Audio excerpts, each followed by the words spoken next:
Sot do flasim për një histori suksesi që vjen nga pasioni dhe puna e palodhur.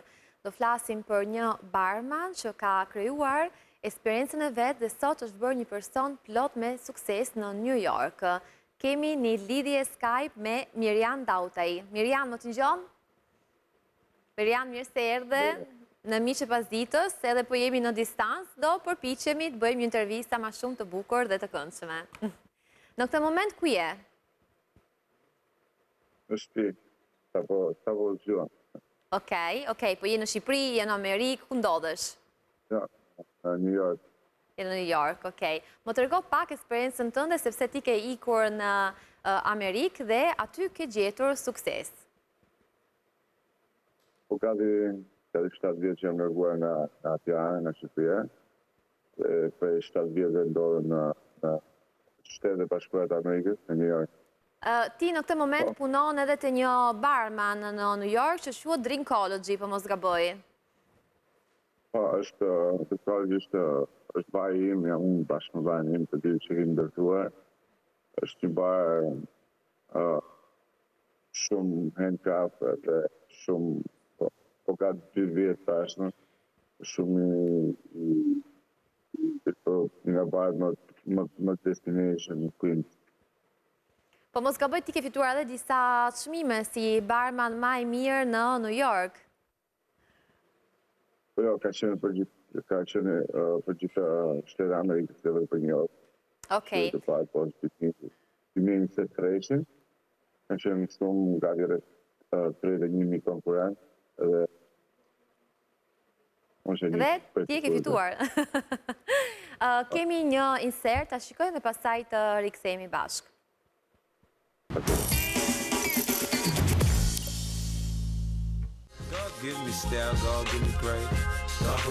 Kush është Mirjam Dautaj? Mirjam Dautaj është një barmen me gati 20 vite. Në Tiranë njihet si bohemi i pijeve prej 6 vitesh në Shtetet e Bashkuara të Amerikës. Ai ka arritur majat e suksesit. Ai është pronar dhe barmen kryesor në Drinkology New York City, një nga baret më të njohura të Queens, New York. Në vitin 2023, Dautaj u shpall fitues i konkursit Bar Boss, duke u vlerësuar si një nga barmenët më të mirë në Amerikë. Kokteili fitues The Queen Delight është një kombinim unik. Lokali i tij është bërë një nga destinacionet më të preferuara për shumë personazhe të njohur, duke e kthyer atë në një emër të spikatur të miksologjists në SBA.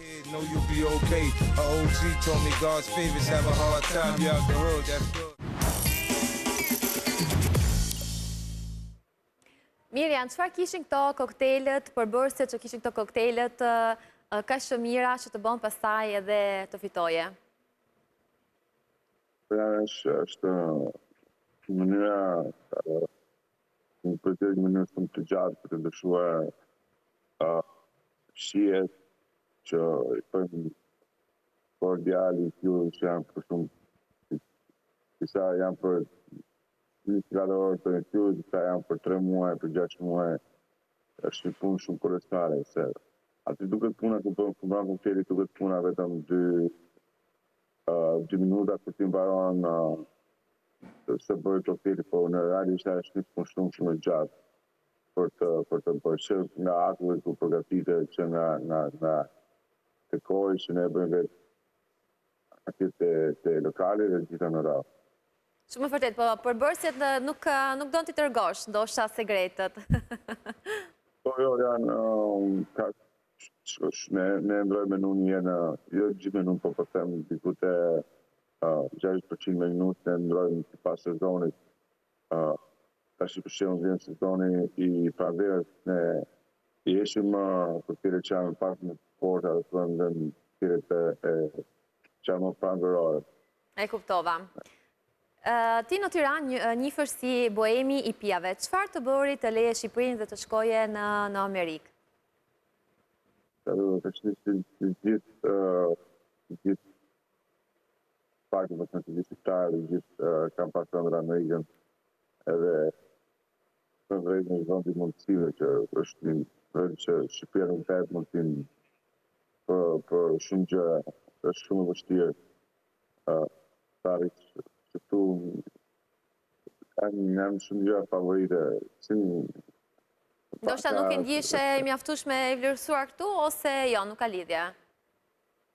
Jo, ishte, po si gjithmonë që përfiton ai na vetojnë një më të pastë edhe i detyrohesh të ikësh pastaj, sepse nuk do ta nuk do bisha të një paqe me veten tënde. Okej, shumë e vërtet. Ku ke punuar këtu në Tiranë? Cila bar? Ku ke bërë eksperiencën tënde? Ka punë para se të vija, kam qenë Padam, kam qenë Peber, kam qenë të Kikipa, kam qenë të Cilshpia, kam qenë pak të vjetë, ka 13 vjetë që punojnë për Tiranë. Okej, në disa lokale, disa bar që janë ato mendoj ma të njohura në Tiranë në përgjithësi. Po ka që Padam nga një nga parë që unë aty pati dhe pjesa e rritjes që përfaqësova më shumë atë pjesën e profesionit. Ka qenë të Peber, ka qenë një parë tjetër që punojnë në Prishtinë. Këtë vite dhe jemi duke për festë medicinje private në Manama, në shkallë 64. Ose apo ka 64. Okej. Si ndihesh tani që je në Amerikë? Mendoj që ndihesh më shumë i vlerësuar? Është në Amerika një gjë, është më njëtë të vlerësojnë për atë që je. Ajo gjë më kërësore, më një që ka në India dhe parë të identit është ti me atë që meriton, ti vlerësojnë për atë që je, nuk është se ti po merë një qka më shumë, ja, absolutisht, këtu nuk ka... Ka drejtësi, po thuan. Po, këtu merë atë që meriton, që ose ti do diçka shumë marë, ose pretendon të kesh diçka, kjo nuk e vetëm një pjesë në anën e biznes, kjo është në të vëranë, që ose ti aplikon në një punë të mirë dhe ti mendon që e mirë ti të ta marrësh në punë, sepse ti vlen. Këtu, me vërtet, në Amerikë është shpesh ti vlen. Po, normal, kjo është eksperjenca jote. Mirjan, e ke menduar nga njerë të rikthesh në Shqipëri dhe sigurisht të japësh një kontribut dhe pse jo, po të jepet mundësia të hapësh një lokalin tënd në Tiranë?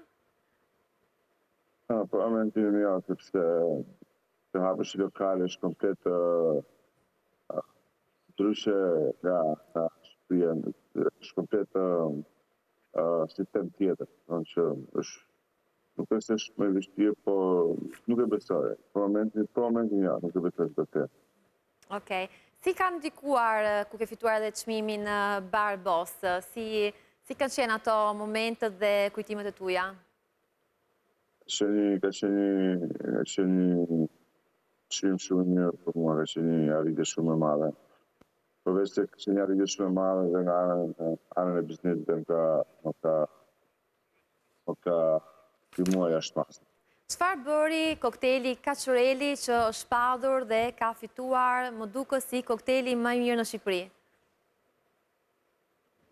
Ja, është Kaçureli, me Kaçureli unë kam filluar një program që në 2016. Kaçureli është një pjesë tradicionale shqiptare dhe unë mundoha ta përveçoj dhe ta bëj sa më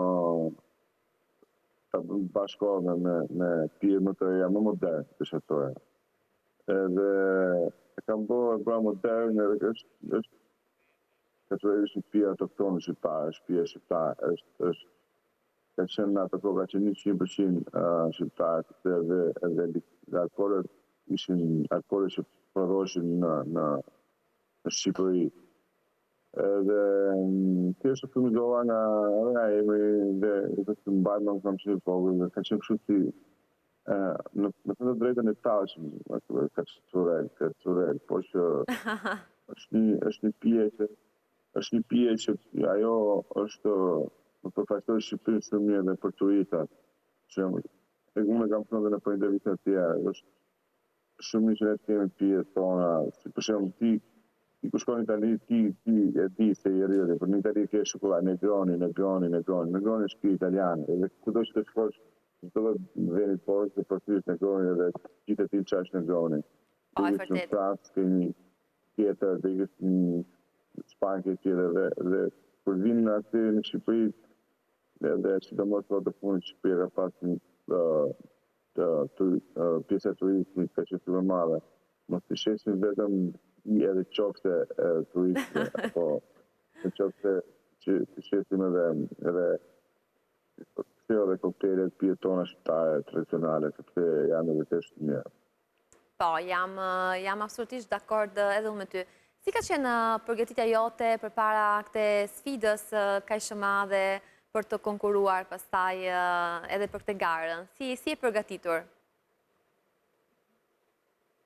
Unë kam punu gjithë kohës shumë kohë në Benjave, nuk kam daluar të njerë. Njerëzit ose mishë që më njohë, shumë njerë din që u ka fru puna ime nuk ka qenë asë 8 orë. Vetëm 8 orë, ka qenë më shumë se 8 orë, kështu që nuk jam dërguar asë që... Okej, do me thënë, nuk kishe një metodë përveç mundimin tëndë dhe sigurisht puna, nuk kishe një diçka në mënyrë veçantë? Jo, po, kam punu, gjithmonë kam të dhe tjemi që që ti do të arrish diçka, do të punosh fort, po do të punosh fort që ti jesh më i miri. Edhe po kjo arrihet vetëm me punë. Çdo një person linda një talent, sepse talent lind për një këngëtar, për një edhe muzikantë ti jesh prapë do të bësh praktikë. Kështu që edhe në punën e kreat do të bësh praktikë dhe të djosh sa më shumë. Pastaj patjetër edhe imagjinata e gjitha. Shumë e vërtet.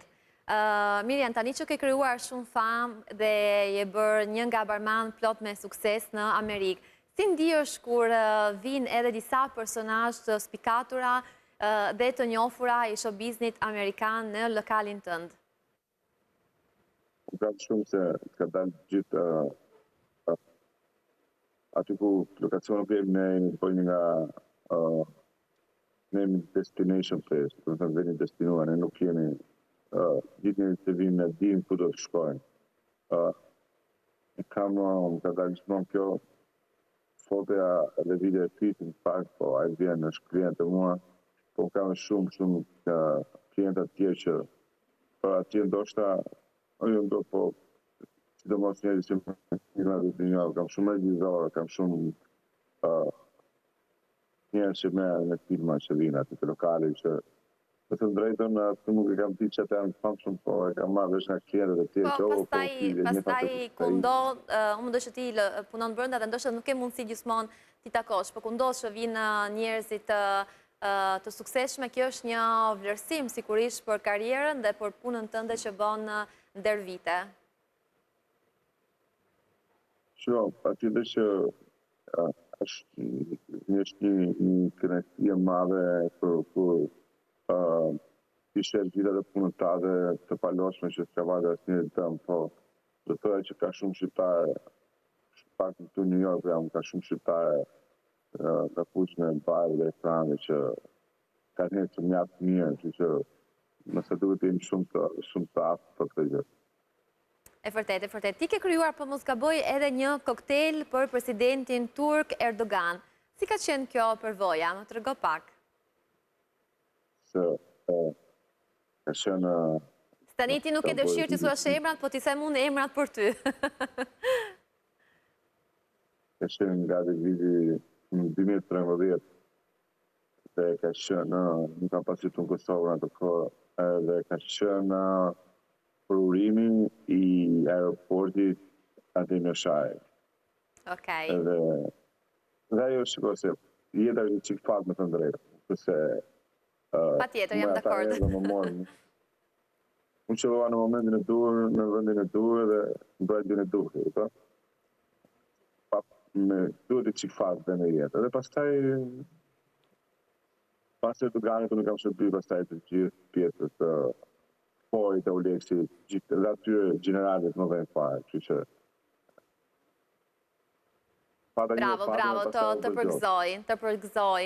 Mirja, një pyetje fundit, ku e shikon ardhmen tënde bas 10 vite? Çfarë projekte, ke menduar ka njërë çfarë projekte ke dëshirë të realizosh, ose step by step, si thojnë Amerikanët?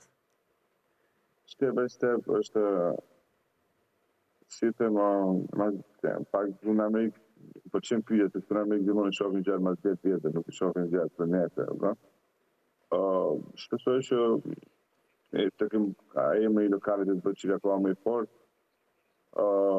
Nuk është se kam dëshirë që të hap 7 lokacione të tjera për momentin, nuk e kam atë. Thjesht për momentin do të fokusohem këtu ku jam, dhe pastaj nuk e di që ndo. 10 vjetë janë shumë. Kam disa plane të vogla, po... Bravo. Sot e qik shqip, i qik italisht, i qik folëm edhe disa fjalë amerikane. I bëm pak njerëzit lamsh. Për te shakave, unë kam një artist që e kam shumë janë fanse e 50 Cent dhe kam parë dhe më kanë thënë që ke pasur mundësin për të njohur 50 Cent. Për shembull, ja, ajo ma këtë tjetër është në mënën të vështirë, një bashkëpunim dhe më atë. Kemi disa projekte të tane, po të shikojnë vështirë. Është ai ka atë lokali dali 2-3 herë, dhe aty jemi njohur, kemi folur, kemi diskutuar, edhe ajo është një projekt jashtë. Çfarë pije... Po, të të njoj. Më falës, të njoj pak me vënes. Çfarë pije i ke përgatitur? Çfarë pije të ka kërkuar? Unë kam bërë, ai ka një brand të vetit, alkoholeve. Dhe unë kam bërë recetat me alkoholit ati, që janë dhe gjitha recetat që kam bërë unë. Dhe kam emrat e recetatve janë gjithë emrat e këngëve që ai, like Candy Shop. Interesante. Shumë nice. 21 Question, Romeo and Juliet, shtjetër. Goxha. Është një nga shohet më të famshme aty që quhet Raising Cannon, është një nga filmat më të famshme për momentin, telefilmat, si mund të them, më të famshme këtu në Amerikë për momentin. Edhe kështu, jemi më të drejtë jemi në kontakt akoma me pjesëtarët e stafit të tij, jo me atë vetë, por që të shikojmë. Atëherë, una mund të them vetëm të uroj shumë suksese për rrugtimin tënd të bukur që ke zgjedhur dhe lart sa më lart. Faleminderit shumë për këtë intervistën kaq të bukur. Faleminderit. Faleminderit që na ndoqët edhe sot. Unë ju lej me pak energji pozitive me këngën e Shkodra Elektronike, kënga Zjarmë. Ju përqafoj dhe shifemi nesër së bashku.